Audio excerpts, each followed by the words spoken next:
चाहिँ ग्रेभीको लागि अदुवा लसुनको पेस्ट कुटिँदैछ।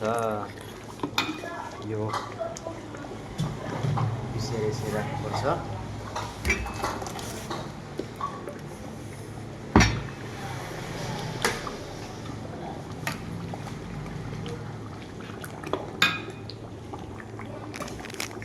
यो छ काश्मिरी लाल मिर्च हो। यो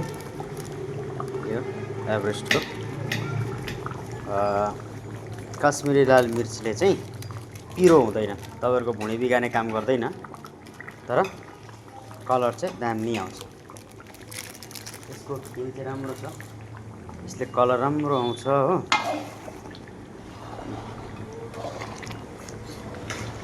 कलर मजाले आउँछ। यो खालि अदुवा लसुन तेल, यसमा तेलको मात्रा चाहिँ अलिक बेसी हाल्नुपर्छ हो। तेल बेसी हाल्यो भने चाहिँ ग्रेभी बिग्रिँदैन। यो